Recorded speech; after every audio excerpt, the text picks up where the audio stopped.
우리 사사기 15장 14절에서부터 17절까지 말씀을 한 목소리로 읽겠습니다. 함께 14절 읽습니다.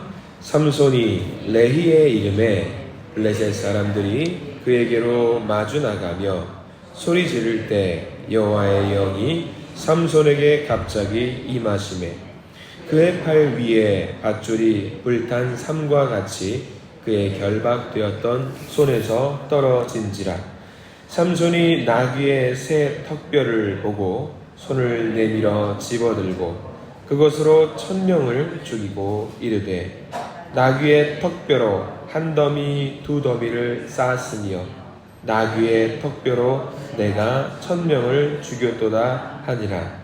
그가 말을 마치고 턱뼈를 자기 손에서 내던지고 그곳을 라맛 레히라 이름하였더라. 아멘. 오늘 이 새벽에도 주님의 말씀을 사모하여서 기도자 되신 분들, 예배자 되신 모든 분들께 하나님의 은혜가 있기를 간절히 기도합니다. 우리가 삼손을 보고 있습니다. 삼손을 이해하기 위해서는 이 말을 우리가 잘 기억해야 한다고 했습니다. 여호와의 영에 이끌리는 자라는 말을 기억해야 된다고 말씀을 드렸습니다. 이 말을 이해해야지 우리가 삼손을 이해할 수 있습니다. 자, 삼손을 통한 이야기를 좀 정리를 해 보아야 합니다. 삼손을 통해서 블레셋이 굉장히 곤란한 상황에 처하게 됩니다. 그래서 오늘 말씀은요, 블레셋 사람들이 삼손을 잡기 위해서 이제 움직이는 모습이 나와 있고요. 이제 삼손과 블레셋이 제대로 한판 싸우게 되는 장면이 묘사가 되어 있습니다. 지난번에도 한번 말씀드렸습니다. 사사기의 흐름은 이제 점점 후반부로 갈수록 이제 외부의 적과 싸우는 것이 아니라 누구와 싸운다라고 말씀드렸지요? 안에 있는 내부의 적과 싸우는 것으로 이 양상이 바뀐다라고 말씀을 드렸습니다. 그래서 우리가 읽은 말씀 말고도요, 11절 말씀이 이렇게 나와 있어요. 11절이 좀 긴 말씀인데 우리 같이 한 목소리로 11절 말씀을 같이 한번 읽겠습니다. 11절 말씀 같이 한번 읽겠습니다. 시작. 유다 사람 3000명이 에담 바위 틈에 내려가서 삼손에게 이르되 너는 블레셋 사람이 우리를 다스리는 줄을 알지 못하느냐? 내가 어찌하여 우리에게 이같이 행하였느냐 하니 삼손이 그들에게 이르되 그들이 내게 행한 대로 나도 그들에게 행하였노라 하니라 라고 말씀이 나와 있어요. 지금 유다 사람 3000명이 누구를 만나러 갔습니까? 삼손을 만나러 갔습니다. 삼손을 왜 만나러 갔냐면 삼손을 위협하러 갔어요. 뭐라고 무슨 제목이냐면 야, 블레셋이 우리를 다스리고 있잖아. 우리 왕이잖아. 우리는 그들의 말을 들어야 하는데 너는 왜 듣지 않고 자꾸 싸우려고 하느냐라고 지금 삼손을 탓하고 있는 겁니다.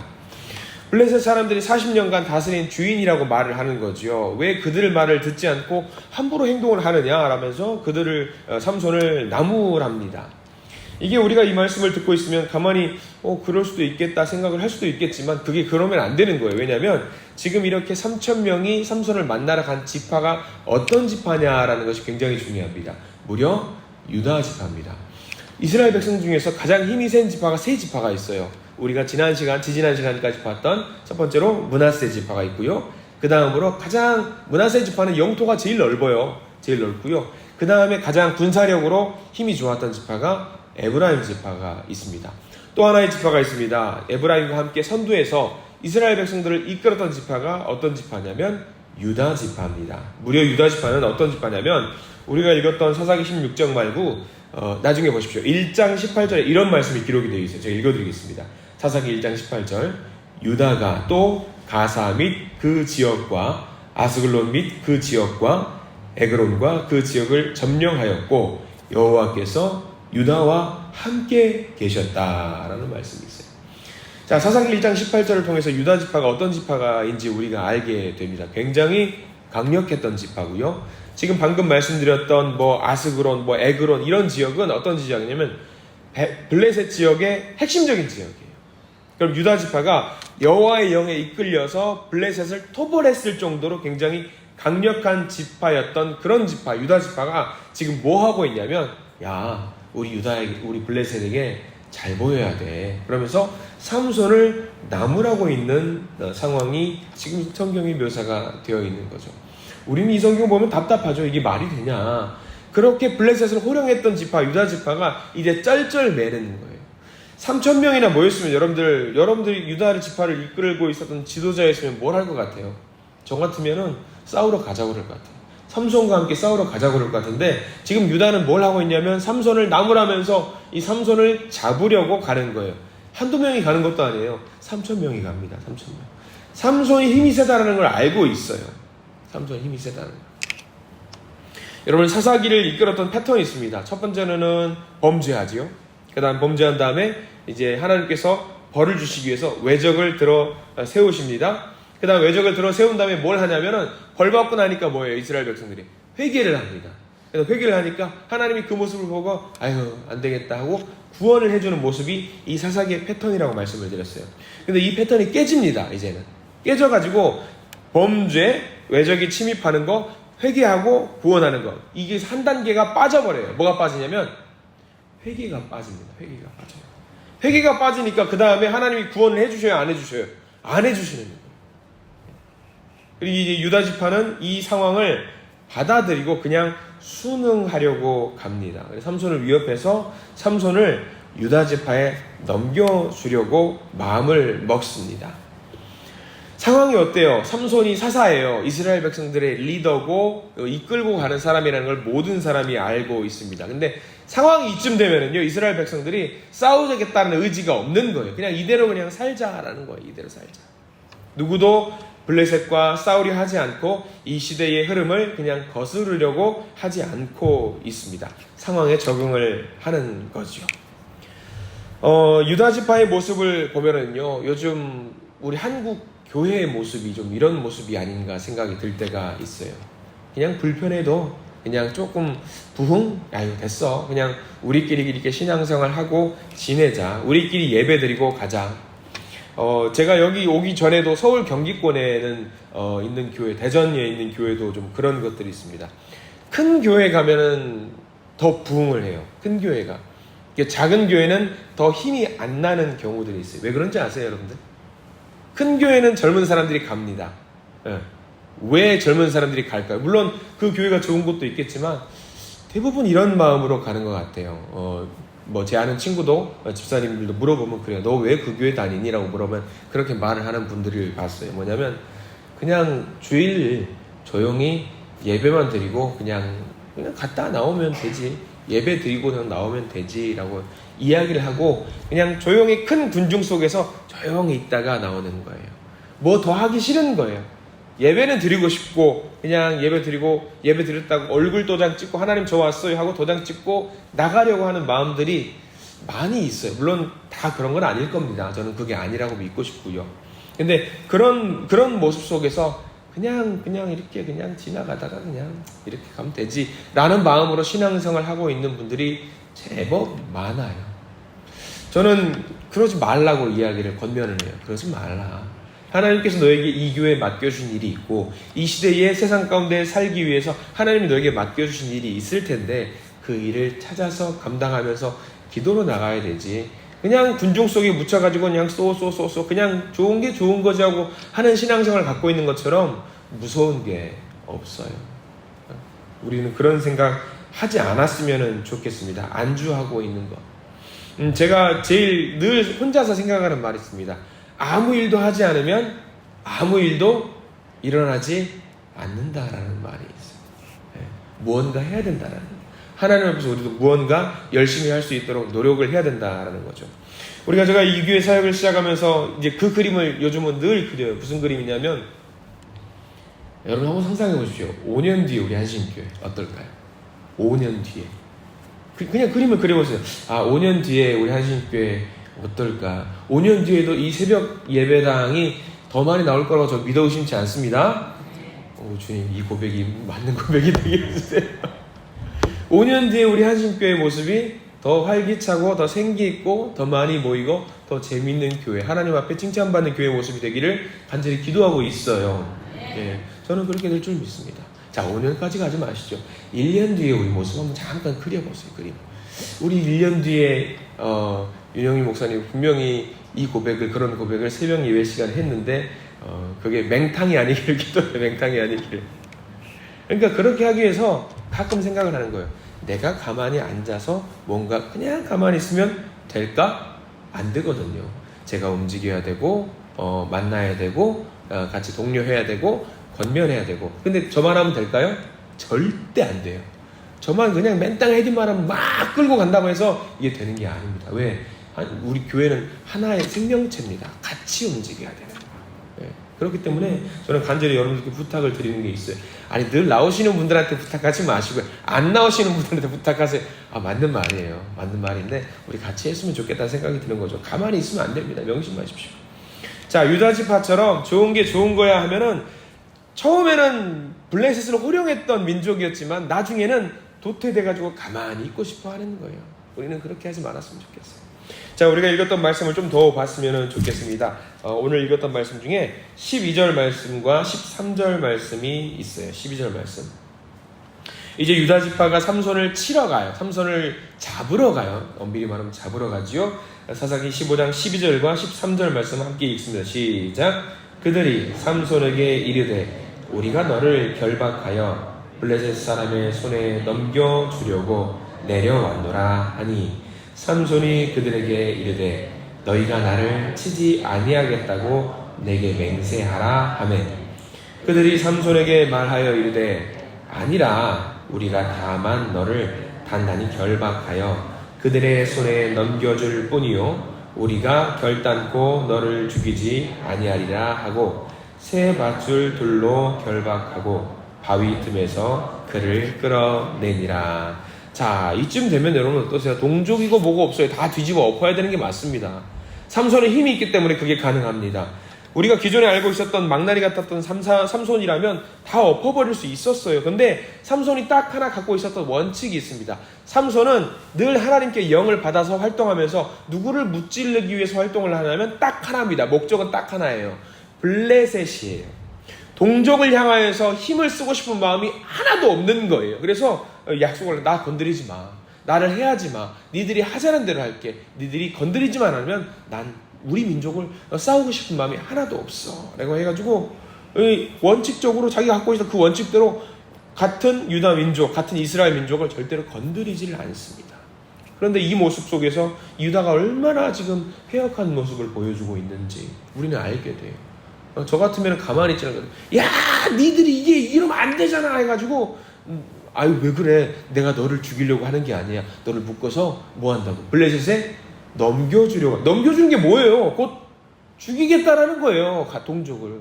이런 상황 속에 삼손이 가만히 있는 거예요. 그러니까 우리가 알고 있는 삼손 머리긴 바보형, 동네형 아니에요. 원칙이 있는 거예요. 원칙이 있는 사람이에요. 원칙이 있었던 사람이에요.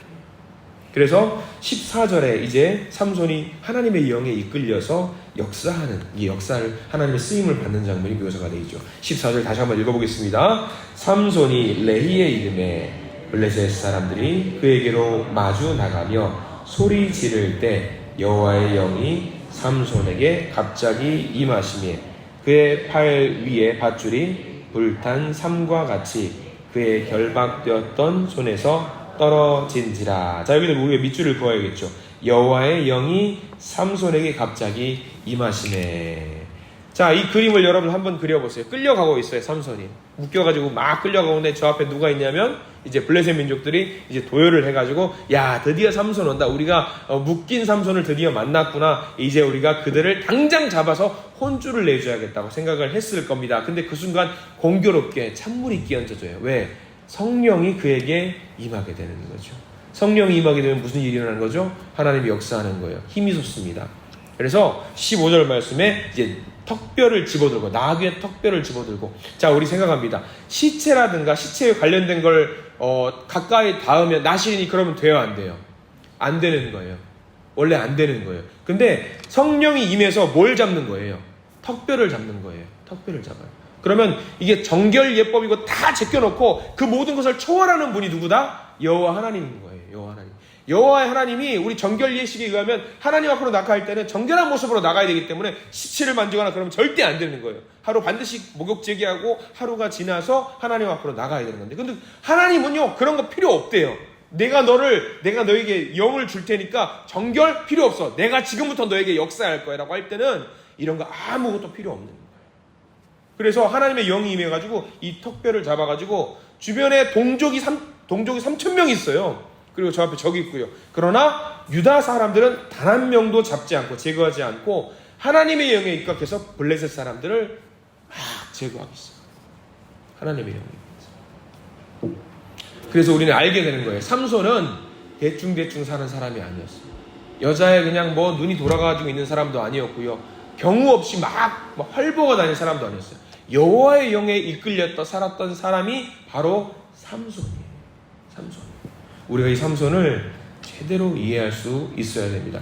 그리고 우리 끝자락에 나옵니다. 여러분들 혹시라도 알고 있는 엔학고레라는 말, 여러분들 굉장히 잘 알 거예요. 18절 말씀 한번 볼까요? 18절 말씀과 조금 긴데요. 19절까지 말씀을 좀 같이 한번 읽어보겠습니다. 18절, 19절 시작. 삼손이 심히 목이 말라 여호와께 부르짖어 이르되 주께서 종의 손을 통하여 이 큰 구원을 베푸셨사오나 내가 이제 목말라 죽어서 할례받지 못한 자들의 손에서 떨어지겠나이다 하니 하나님이 레이에서 한 우묵한 곳을 터뜨리시니 거기서 물이 솟아 나오는지라 삼손이 그것을 마시고 정신이 회복되어 소생하니 그러므로 그 샘 이름을 엔학고레라 불렀으며 그 샘이 오늘까지 레히에 있더라. 우리 18절 말씀에 밑줄을 그어야 될 부분이 있습니다. 주께서 종의 손을 통하여 이 큰 구원을 베푸셨사오나 라고 나와 있어요. 18절 중간에 주께서 종의 손을 통하여 이 큰 구원을 베푸셨사오나. 자, 자기가 하고 있는 이 모든 일들이 자기의 어떤 개인적인 감정이라든가 어떤 문제의식 때문에 발생된 일이 아니라는 것을 신앙의 고백을 통해서 하고 있는 거예요. 삼손은 이 모든 일이 누구를 통해서 발생됐다고 고백하고 있냐면 여호와 하나님을 통해서 일어난 일이라고 고백을 하고 있는 거예요. 그리고 이렇게 막 열심히 일하다 보니까 뭘 하다 보니까 사람이에요. 삼손도 사람이에요. 너무 힘드니까 목말라 죽겠나이다 해가지고 하나님께 좀 도와달라고 기도하고 간청하고 있는 거예요. 근데 이렇게 있으면 자기만 죽으면 끝인데 죽음으로 말미암아서 외적으로 인해서 제가 고통당하면 되겠습니까? 이 민족이 이러면 되겠습니까? 하고 하나님께 간청하는 거죠. 그 고백을 통해서 하나님 도와주시는 거죠. 그래서 우묵한 곳에서 물이 터지러 나와서 맑은 물을 마실 수 있게 합니다. 그래서 여기를 이름을 엔학고레라고 하는데 이 엔학고레라는 말은 뭐냐면 부르짖는 자의 샘물이라는 말이에요. 부르짖는 자의 샘물. 기도하고 있는 자에게 하나님은 반드시 역사하신다는 것을 보여주고 있는 거예요. 아무리 힘들고 어려운 상황이라 할지라도 하나님은 반드시 기도하는 자에게 엔학고레, 샘물을 허락하신다라는 이야기입니다. 자, 우리가 본문을요 그냥 동화처럼 이솝 우화처럼 보자면 삼손은 정말 이해할 수 없는 주인공입니다. 엉뚱한 일을 하고요, 밭을 태우고요, 쓸데없이 힘 낭비하는 사람으로 보입니다. 그러나 우리는 삼손을 다시 알게 됐어요. 삼손은 민족 구원의 사명을 묵묵히 감당했던 훌륭한 사람이에요. 세상 사람들은 비웃을 때가 많습니다. 야, 되지도 않는 일 혼자 한다고 뭐가 되냐? 너 혼자 기도한다고, 너 혼자 봉사한다고, 너 혼자 섬긴다고 뭐가 달라지겠냐? 아니에요. 달라져요. 이런 마음을 갖고 있는 사람들이 한 명뿐이겠습니까? 우리 교회 성도님들 중에. 나 혼자 기도한다는 거 아니에요. 둘러보세요. 여러분들 기도하는 부리가 지금 여기 새벽 예배당만 해도, 새벽 자리만 해도 30명이나 돼요. 같이 한 목소리를 기도하는 분들이에요.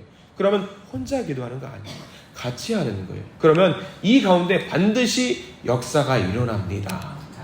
하나님께서 삼손에게도 혼자 외로이 싸우는, 혈혈양신 싸우는 삼손에게도 하나님 도와주세요. 제가 목이 말라 죽겠어요 하니까 물을 터뜨려서 물을 마시게 해주는 분. 삼손은 그게 아니라고, 절대 그렇게 해서는 안 된다고 유다 지파를 어떻게든 꾸역꾸역 이끌고 나가려고 합니다만 혼자 힘으로 잘 안 되는 것 같아요. 그러나 삼손 뒤에 하나님이 계십니다. 하나님이 역사하십니다. 우리도 마찬가지입니다. 혼자 하면 안 될 것 같죠. 우리가 그렇다고 안 된다고 해서 포기하면 절대 안 됩니다. 넘어야 될 산이 너무 커서 어렵다고 포기할 수도 있습니다. 그래도 반드시 우리가 그 어려운 산 넘어야 된다고 한다면 한 발 한 발 앞으로 전진해야 되지 않겠습니까? 교회가 세워지고 부흥이 되고 만들어지는 것은 해도 안 되는구나라는 생각이 아니라 뭘 해볼까? 어떻게 해볼까? 나는 무엇을 할 수 있을까? 내가 무엇을 시작해볼까? 그것을 찾는 것이 더 먼저입니다. 그리고 그 일을 할 때 우리는 기도해야 돼요. 주님, 제가 주님의 영에 이끌려서 이 일을 감당할 수 있도록 저를 도와주시고 이끌어 주시옵소서. 그럴 때 외롭더라도 앞으로 전진하고자 하는 그 사람을 하나님은 이끄시고 사람을 붙여주십니다. 우리의 영적인 수준을 한번 돌아보셨으면 좋겠습니다. 세상 사람들과 발 맞추어가며 사는 것이 아닌가, 아니면 세상 사람들이 좋다는 대로 말하면서 그들의 인정을 받기 위해서 살아가는 것은 아닌가, 아니면 내가 하나님께서 주신 영적인 사명을 감당하고 있는 것인가, 그 사명과 책임을 감당할 때 삼손을 통해서 20년간 블레셋을 이겨내가면서 이스라엘을 구원하신 것처럼 우리를 통해서도 우리 한신 공동체, 우리 한신 가족을 이 시대의 사명, 이 시대의 어둠 속에서도 이끌어내는 믿음의 공동체로 세워나가실 줄 믿습니다. 우리가 선물로 주신 오늘 하루의 삶을 살아가게 됩니다. 세상에 살아갑니다. 우리는 세상 속에 살아가지만 세상과 다르게 살아가야 됩니다. 우리는 세상 속에 살아가지만 하나님의 자녀로 살아가야 됩니다. 우리는 세상 속에 살아가지만 여호와의 영을 통해서 살아가야 됩니다. 오늘 하루가 그런 하루가 되기를 간절히 축원합니다. 기도하겠습니다. 주님, 인도하여 주시옵소서. 아무도 블레셋과 맞서지 않으려 하는 이때에, 동족도 등을 돌리고 삼손을 묶어다가 갖다주는 시대에, 믿음이라고는 찾아볼 수 없는 이 시대에, 이 상황 속에서 하나님은 삼손을 들어서 사용하시고 이스라엘을 구원하는 사람으로 세워주셨습니다. 주님, 마찬가지로 주님께서 우리도 이 상황, 이 시대에 우리를 세상 가운데 서게 하신 줄, 그런 이유가 있는 줄 우리가 알고 있습니다. 우리가 그것을 잘 생각해보고 여호와의 영의 이끌림을 받아서 오늘 하루도 능히 살아갈 수 있는 주님의 종들이 될 수 있도록 저희들을 인도하여 주시옵소서. 하나님을 기쁘시게 하는 자들로 살 수 있도록 도와주시옵소서. 특별히 간절히 기도합니다. 주님, 다음 세대들을 위해서 기도합니다. 믿음의 명문 가문들이 넘쳐날 수 있도록 우리 교회를 축복하여 주시옵소서. 젊은 영혼들과 어린 영혼들을 차고 넘칠 수 있는 우리 교회가 될 수 있도록 인도하여 주시옵소서. 세상의 풍요와 세상의 지혜와 세상의 능력에 의지하는 것이 아니라 여호와의 영을 의지하는 삶을 살아갈 수 있도록 우리의 자녀손들이 될 수 있도록 주님, 우리를 이끌어 주시옵소서. 오늘도 우리에게 주시는 삶을 살아갈 때에 하나님께 영광 돌리는 삶이 되게 하시고 하나님의 나라를 이루어가는 하나님의 자녀 믿음 공동체로 살게 하시고, 무엇보다 우리 자녀들, 다음 세대들을 믿음으로 잘 양육할 수 있도록 저희들을 이끌어 주시옵소서. 오늘 하루의 삶도 주님께서 도우실 것을 믿습니다. 인도하여 주시옵소서. 예수 그리스도 이름으로 간절히 기도드립니다. 아멘.